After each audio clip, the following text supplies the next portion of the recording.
دغه دوه بیته ممکن تکراري ووایي. محمد علي بسم الله وایي. خولګۍ ترې اخلم همیشه د عبادت لپاره، خولګۍ ترې اخلم همیشه د عبادت لپاره، ذخیره ځان ته جوړوم د آخرت لپاره. او رستم صاحب وایي د زړګي بم مې ستا د سترګو په ریموټ تړلی، د زړګي بم مې ستا د سترګو په ریموټ تړلی، یو سترګک ووهه زما د شهادت لپاره.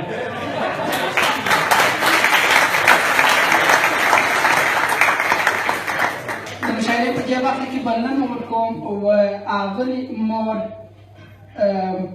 رابعه عارفي ته چې راسي او زموږ سره خپل شعر شریک کړي.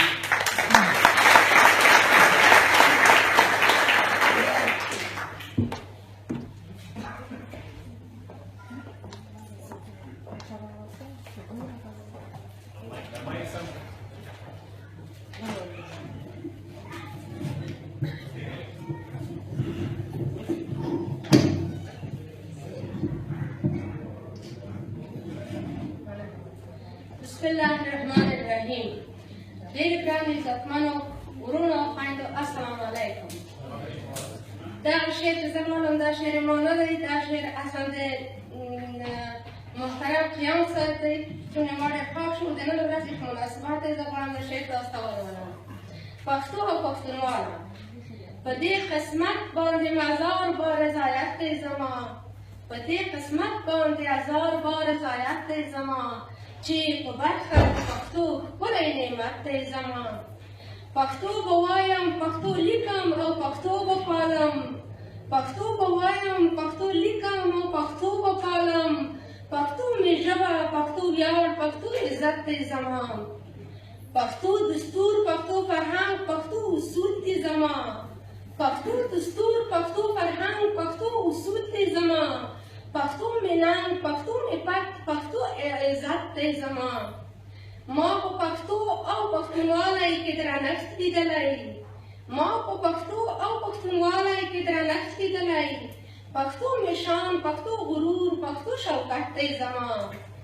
زما شهرت او معرفت په پښتونواله کې دی، زما شهرت او معرفت په پښتونواله کې دی. په پښتونواله ښکلی شوی افغانیت دی زما.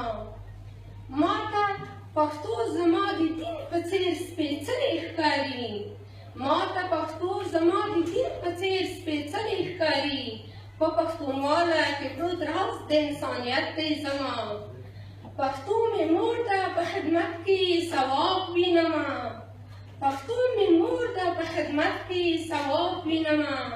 د مور په پښو کې اچولی خدای نعمت دی زما.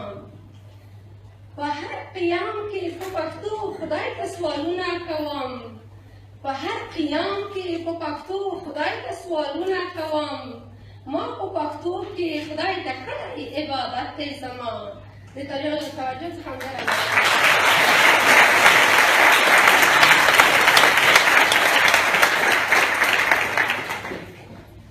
له مېرمن رابعې عارفي څخه ډېره زیاته مننه.